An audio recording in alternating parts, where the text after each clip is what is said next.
Saya percaya bahwa pengenalan akan Tuhan itu bisa bertumbuh kalau kita mau ambil waktu berkualitas untuk ketemu dengan Tuhan, bicara dengan Tuhan. Saya punya kebiasaan sebelum tidur. Saya pernah cerita di khotbah yang lain bahwa saya orang yang tidak gampang terlelap. Jadi butuh waktu untuk saya jatuh tertidur. Nah, biasanya di momen itu saya suka ambil waktu untuk bercakap-cakap dengan Tuhan, merenung, lalu ngomong sama Tuhan sesuatu. Dan seringkali di dalam perenungan Tuhan mengajar saya banyak hal. Ketika kita kenal Tuhan tuh nggak usah ngomong banyak-banyak. Cukup satu kalimat aja kita langsung ngerti apa yang Tuhan mau. Kalau kita dekat dengan seseorang, biasanya malah nggak perlu banyak bicara. Kedalaman hubungan itu kita bisa merasa aman tanpa banyak kata-kata. Justru kalau saya mulai canggung, biasanya malah jadi cari bahan pembicaraan. Ngomong ini, ngomong itu, karena supaya suasana nggak jadi kaku. Tapi justru ketika kita bersama dengan orang yang kita kenal dengan baik, kita merasa aman tuh untuk diam saja.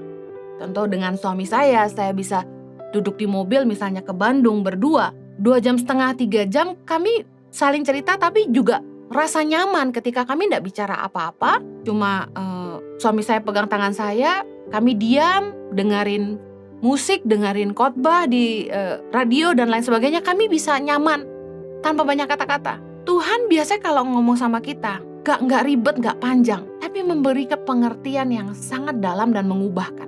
Ambil waktu untuk bercakap-cakap sama Tuhan. Kita akan semakin mengenal Tuhan kalau kita belajar firman Tuhan dan coba ngebayangin Tuhan tuh seperti apa. Pengalaman pribadi dengan Tuhan, melewati masa-masa sulit, waktu kita lihat pertolongan Tuhan. Pengalaman-pengalaman itu yang akan membuat kita semakin memahami Tuhan itu seperti apa. Kalau kita ingin menjadi dewasa di dalam hubungan kita dengan Tuhan, sama halnya dalam hubungan kita dengan sesama, kita harus punya waktu berkualitas untuk mengenal Tuhan lebih dalam. Orang menjadi sangat dekat, mereka bisa menjadi sangat terbuka, bisa menjadi diri sendiri, ibaratnya nggak tahu malu. Mereka punya nilai kepercayaan yang sangat besar terhadap orang yang sangat dekat dengan mereka. Mereka bisa cerita apa saja, mereka nggak takut rahasianya dibocorkan kemana-mana. Nah, sama halnya dengan hubungan kita dengan Tuhan, kalau kita sungguh-sungguh mengenal Tuhan, kita akan merasa aman. Kita akan hidup tanpa kekhawatiran. Karena kita sungguh-sungguh mempercayai Tuhan. Justru kedewasaan dalam hubungan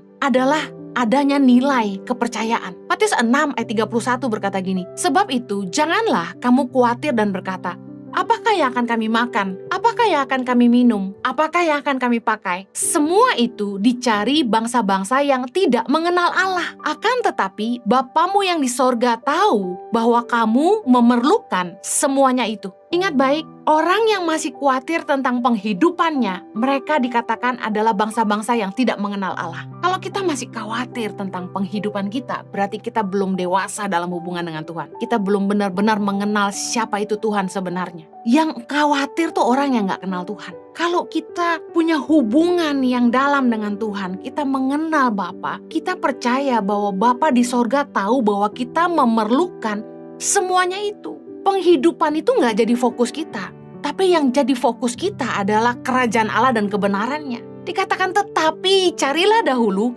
kerajaan Allah dan kebenarannya, maka semuanya itu ditambahkan kepadamu. Saya ngalamin ketika saya fokus sama kehendak Tuhan dalam hidup saya, dan saya latih hidup saya untuk berjalan dengan kebenaran Tuhan, Tuhan menyediakan semua yang saya butuhkan. Kalau kita hidup dalam perkenanan Tuhan, kasih karunia Tuhan tuh menyertai kita. Kita tidak khawatir tentang apapun. Saya percaya orang yang benar-benar mengenal Tuhan tidak hidup dalam kekhawatiran.